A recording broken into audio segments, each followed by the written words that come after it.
10ஆம் வகுப்பு கணிதம் எடுத்துக்காட்டு 7ல் 25 பார்க்கலாம். கணக்கு பாருங்க.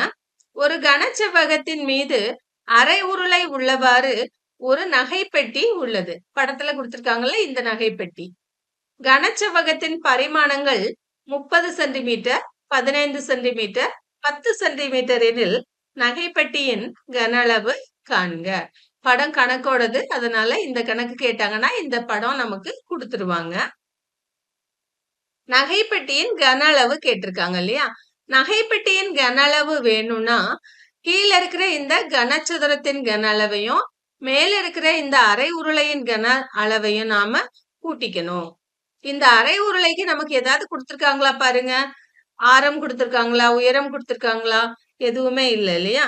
சோ இதனுடைய ஆரம் இந்த பக்கம் இது விட்டம் இல்லையா? இதுல பாதிதான் ஆரம். அப்படின்னா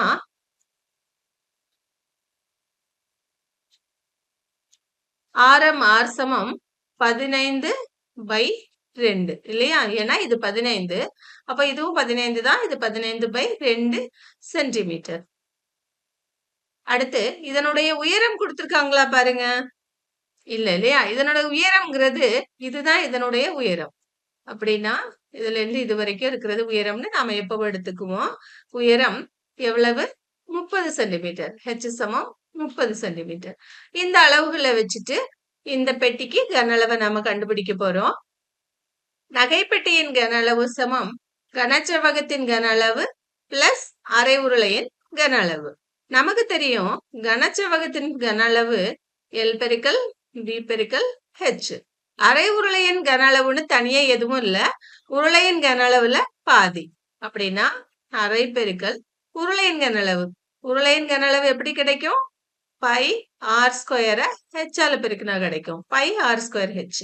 மதிப்பு போடுவோம். எல் கனசதுரத்துக்கு இது எல் இல்லையா? இது பி, இங்க இருக்கிறது ஹெச். அப்படின்னா எல்லுங்கிறது 30. இது கனசதுரத்தோட ஹெச், இது உருளையோட ஹெச். பெருக்கல் பி, பி 15 என்று ஹெச் 10 பிளஸ் அரை பெருக்கல் பையோட மதிப்பு 22/7 பெருக்கல் ஆர் ஸ்கொயர். ஆறுங்கிறது 15/2. ஆர் ஸ்கொயர் அப்படின்னா 15/2 2 தடவை போட்டுக்குவோம்.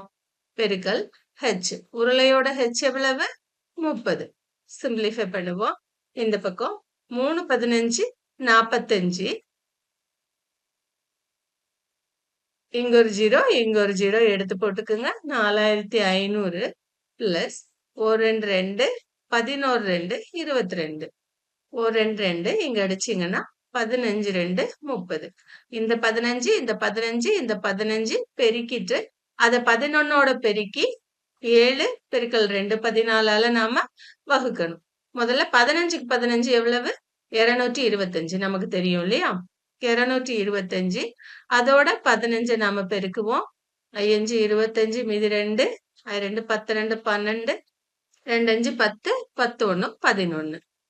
ஒன்னால பெருக்குங்க. 4 5 5 4 2 2 4 2 2 கூட்டினீங்கன்னா 5 7 3 3. இத 11ஆல பெருக்குவோம்.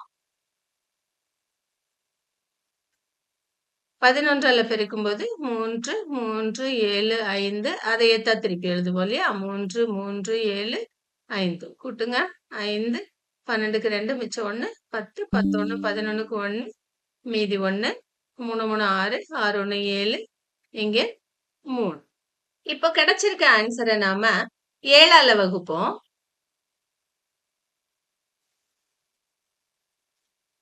37,125 7ஆல வகுக்க போறோம்.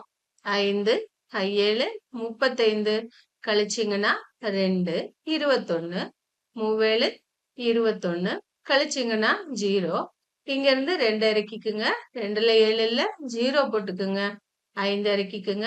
25 37 21 கழிச்சிங்கன்னா 4. புள்ளி போட்டு 0 போட்டுக்குங்க.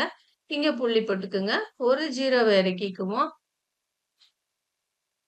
7 35 கழிச்சிங்கன்னா 5 0 இறக்கிக்குங்க. 50 7 7 49 அப்படி போயிட்டே இருக்கும் இல்லையா? அப்படின்னா என்ன கிடைச்சிருக்கு உங்களுக்கு? 5 3 0 3.57 பை இங்க ஒரு 2 இருக்கு இல்லையா? அத இங்க போட்டுக்கோங்க.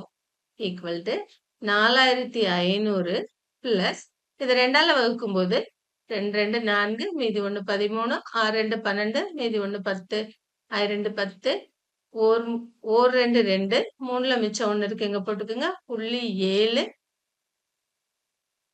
மீதி 1 17 8 மீதி 1 வரும் இல்லையா? அங்க 0 இருக்கதா கூட நினைச்சுக்கோங்க. 10 5 ரவுண்ட் பண்ணிக்கிட்டீங்கன்னா 4500 பிளஸ் 2651.79 ரெண்டையும் கூட்டி போடுவோம். 4500ஓட 2651.79 கூட்டுறீங்க. 0.79 இங்க 1 5 5 6 11க்கு 1 7 7151.79 கன சென்டிமீட்டர் நமக்கு விடையா கிடைச்சிருக்கு. நகைப்பெட்டியின் கன அளவு 7151.79 கன சென்டிமீட்டர்.